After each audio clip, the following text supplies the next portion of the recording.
श्रीगुरुवे नमः। चैतन्यं शाश्वतं शान्तं व्योमातीतं निरञ्जनं नादबिन्दुकलातीतं तस्मै श्रीगुरुवे नमः। ॐ शान्तिः शान्तिः शान्तिः। प्रणाम भवन। श्वेता श्वेत्रोपनिषद स्वामी श्री अखंडानंद सरस्वती जी महाराज का दिव्य ग्रंथ, जिसमें भगवान कल से हमारा जो है 54वां प्रवचन प्रारंभ हुआ है। ब्रह्मवेताओं का अनुभव 3, जिसमें अध्याय 6 के मंत्र नंबर 13 से 16 तक की व्याख्या।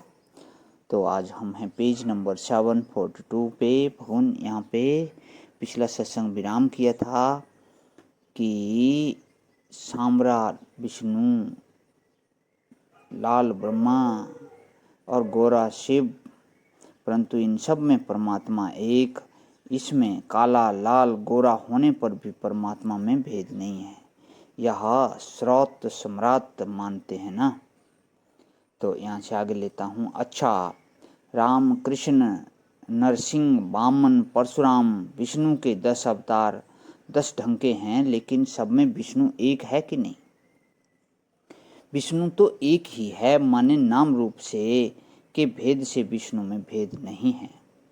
अब समझो, शिशु कृष्ण यशोदा मैया की गोद में, कुमार कृष्ण ग्वाल वालों के संग, और किशोर कृष्ण गोपियों के संग, और प्रौढ़ कृष्ण अर्जुन के रथ पर। लेकिन कृष्ण एक ही है कि अनेक? जुदा जुदा नाम, जुदा जुदा रूप, जुदा जुदा गुण प्रकट होने पर भी तत्व से कृष्ण एक ही हैं। अच्छा, अब आप देखो, एक ही कृष्ण के शरीर में हाथ अलग, पांव अलग, आंख अलग, नाक अलग, कान अलग, इन अवयवों के अनेक होने पर भी कृष्ण एक है कि नहीं? कृष्ण तो एक ही है। इसका अर्थ ही हुआ कि जब परमात्मा की एकता का वर्णन किया जाता है, तब नाम रूप गुण धाम अवस्था इन बातों पर दृष्टि न रख करके तत्व की दृष्टि से उसकी एकता का वर्णन होता है।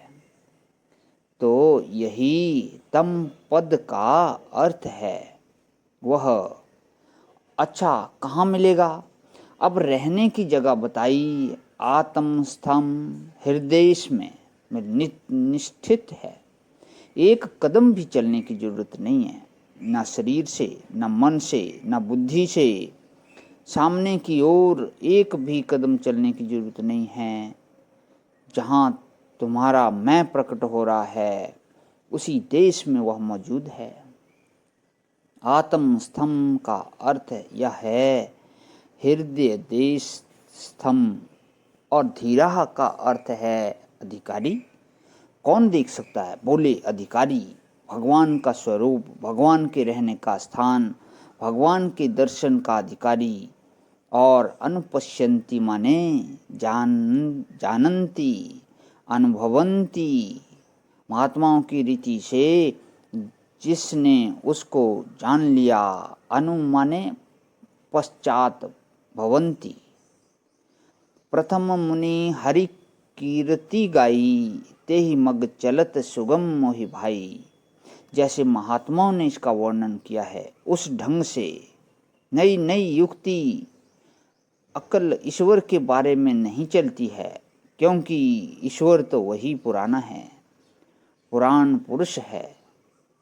अब फल क्या बताया? तो तेषाम शाश्वतम सुखम, जो दर्शन करते हैं उनको शाश्वत सुख माने नित्य सुख, ब्रह्मानंद की प्राप्ति होती है। बाहर की वस्तुओं से जिसको सुख मिलता है, भोग का क्षय होने पर उस सुख का नाश हो जाएगा। वह वस्तु नहीं रहेगी। समझो दूध सड़ जाएगा, कभी जीभ में खाने की ताकत नहीं रहेगी, इंद्रियां नष्ट हो जाएंगी। कभी मन में दूध के प्रति रुचि नहीं रहेगी, और कभी थक कर सो जाना पड़ेगा। विषयगत दोष है, विनाश इंद्रियगत दोष है, असमर्थता मनोगत दोष है, अरुचि भोक्तागत दोष है। सुषुप्ति इन 4 दोषों से भोग में से निकलने वाला जो सुख है वह शाश्वत नहीं हो सकता। और आत्म सुख जो है अपना स्वरूप भूत, उसमें विनाश की कोई शंका नहीं है। इसलिए मौज करो, शाश्वत सुख माने अनंत सुख का भोग करो।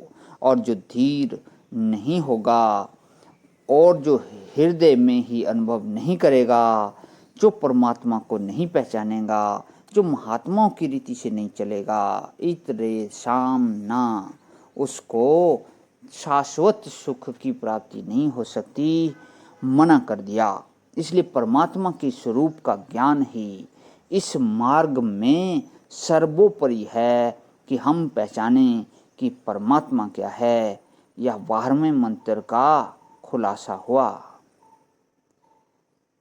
प्रणाम भवन। इसके बाद 13वें मंत्र का खुलासा करेंगे स्वामी जी, तो उसको कर लेता हूँ भवन। आज विराम। ओम शांति शांति शांति।